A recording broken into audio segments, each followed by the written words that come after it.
Hi hello ಎಲ್ರಿಗೂ ನಮಸ್ಕಾರ. Welcome back to my channel. ಇವತ್ತು ನಾನು ಸ್ಪೆಷಲಾಗಿ ಮಂಡಕ್ಕಿ ಉಂಡೆ ಮಾಡಬೇಕು ಅಂತ ಇದ್ದೀನಿ. ಇದು ಫಸ್ಟ್ ಟೈಮ್ ಟ್ರೈ ಮಾಡ್ತಾ ಇರೋದು. ಈ ಮುಂಚೆ ಯಾವಾಗಲೂ ಟ್ರೈ ಮಾಡಿಲ್ಲ. ಡ್ರೈ ಫ್ರೂಟ್ಸ್ ಲಡ್ಡು ಅಂತೆ ಅದು ಇದು ಎಲ್ಲ ಟ್ರೈ ಮಾಡಿದ್ದೀನಿ, ಬಟ್ ಇದು ಹೊಸದಾಗಿ ಮೊದಲನೇ ಸತಿ ಟ್ರೈ ಮಾಡ್ತಾ ಇದ್ದೀನಿ. ಬನ್ನಿ ನೋಡೋಣ ಹೇಗೆ ಬರುತ್ತೆ ಅಂತ. ನಮಗೆ ಇಲ್ಲಿ ಪ್ಯಾಕೆಟಲ್ಲಿ ಮಂಡಕ್ಕಿ ಸಿಗೋದು. ನಮಗೆ ಇಲ್ಲಿ ಸಿಗೋ ಮಂಡಕ್ಕಿ ಅಷ್ಟು ಚೆನ್ನಾಗಿರೋದಿಲ್ಲ, ಬಟ್ ಆದ್ರೂ ನಾವಂತೂ ಮೊದಲೇ ಹೇಳಿ ಕೇಳಿ ದಾವಣಗೆರೆಯವರು, ನಮಗೆ ಮಂಡಕ್ಕಿ ಇಲ್ಲ ಅಂದರೆ ಆಗೋದೇ ಇಲ್ಲ. ವಾರದಲ್ಲಿ ಒಂದು ಸತಿನಾದರೂ ಮಸಾಲೆ ಮಂಡಕ್ಕಿನೋ ಅಥವಾ ಒಗ್ಗರಣೆ ಮಂಡಕ್ಕಿನೋ ಮಾಡ್ಕೊಳ್ತಾನೆ ಇರಬೇಕು. ನಾನಿಲ್ಲಿ ಮೊದಲನೇದಾಗಿ ಒಂದು ಪ್ಯಾಕೆಟಲ್ಲಿ ಅರ್ಧ ಮಂಡಕ್ಕಿನ ಜರಡಿ ಇಟ್ಕೊಳ್ತಾ ಇದ್ದೀನಿ. ಏಕೆಂದರೆ ಸಾಮಾನ್ಯವಾಗಿ ಮಂಡಕ್ಕಿನಲ್ಲಿ ಗಲೀಜು ಜಾಸ್ತಿ ಇರುತ್ತೆ ಅಲ್ಲ, ಆಮೇಲೆ ಕೆಲವೊಂದು ಕಪ್ಪುದು ಎಲ್ಲ ಇರುತ್ತೆ ಹುರಿದಾಗ.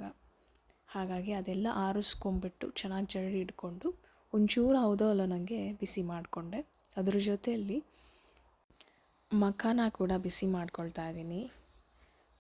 ಬರೀ ಮಂಡಕ್ಕಿ ಚೆನ್ನಾಗಿರುತ್ತೋ ಇಲ್ವೋ ಅಂತ ಅಂದ್ಕೊಂಡು ಮಂಡಕ್ಕಿ ಜೊತೆಯಲ್ಲಿ ಒಂದಿಷ್ಟು ಮಖಾನ ಕೂಡ ಹುರ್ಕೊಂಡೆ. ಆ ಹುರ್ಕೊಂಡಿರೋ ಮಖಾನನ ಸ್ವಲ್ಪ ಡ್ರೈ ರೋಸ್ಟ್ ಆದರೆ ಸಾಕು. ಅದನ್ನು ಸ್ವಲ್ಪ ಮಿಕ್ಸಿಲಿ ಗ್ರೈಂಡ್ ಮಾಡಿಕೊಂಡು ಅದ್ರ ಜೊತೆಯಲ್ಲಿ ಬಾದಾಮಿ ಕೂಡ ಹಾಕ್ಕೊಂಡೆ ಟೇಸ್ಟ್ಗೋಸ್ಕರ.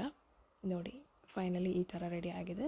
ಹುರಿದಿಟ್ಕೊಂಡಿರೋ ಮಂಡಕ್ಕಿ ಮತ್ತು ಪೌಡ್ರ್ ಮಾಡಿರೋ ಮಖಾನ ಮತ್ತು ಬಾದಾಮಿ ಇಲ್ಲಿ ರೆಡಿ ಮಾಡಿ ಇಟ್ಕೊಂಡಿದ್ದೀನಿ. ಇವಾಗ ಒಂದು ಪ್ರೋಸೆಸ್ ಮುಗೀತು. ಈಗ ಎರಡನೇ ಪ್ರೋಸೆಸ್.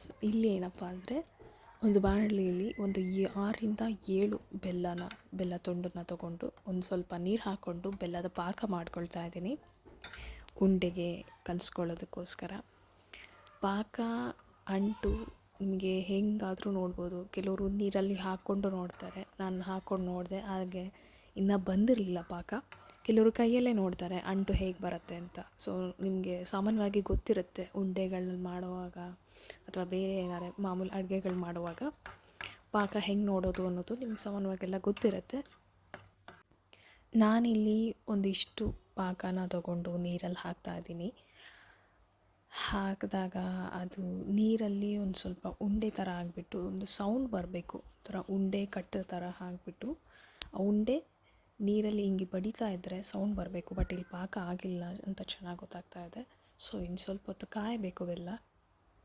ಪಾಕ ಎಲ್ಲ ಬಂದಾದಮೇಲೆ ನಾನಿಲ್ಲಿ ಪಾಕನ ಒಂದು ಲೋಟಕ್ಕೆ ಟ್ರಾನ್ಸ್ಫರ್ ಮಾಡ್ಕೊಳ್ತಾ ಇದ್ದೀನಿ ಸೋಸ್ಬಿಟ್ಟು. ಸೊ ಮಾಡಿರೋ ಪಾತ್ರೆಗೆ ಒಂದಿಷ್ಟು ನೀರು ಹಾಕಿ ಅದೇ ಪಾತ್ರೆಯಲ್ಲೇ ನಾವು ಮತ್ತೆ ಕಂಟಿನ್ಯೂ ಮಾಡ್ಕೋಬೋದು. ಒಂದಿಷ್ಟು ತೊಳ್ಕೊಂಬಿಟ್ಟು ಈಗ ಮತ್ತೆ ಅದೇ ಪಾತ್ರೆಗೆ ನಾನೇನು ಸೋಸಿರ್ತೀನಿ ಆ ಒಂದು ಪಾಕನ ಮತ್ತೆ ವಾಪಸ್ ಹಾಕ್ಕೊಳ್ತಾ ಇದ್ದೀನಿ. ಪಾಕ ಮಾಡ್ಕೊಳ್ಳೋವಾಗ ಬೆಲ್ಲದಲ್ಲಿ ಏನಾದರೂ ಗಲೀಜಿದ್ರೆ ಅದೆಲ್ಲ ಸೋಸಿದಾಗ ಹೊರಟೋಗುತ್ತೆ. ನೋಡಿ, ಇಲ್ಲಿ ಕೈಯಲ್ಲಿ ನೋಡ್ಬೋದು ನೀವು. ಸೊ ಪಾಕ ಸುಮಾರಾಗಿ ಚೆನ್ನಾಗಿ ಬಂದಿದೆ.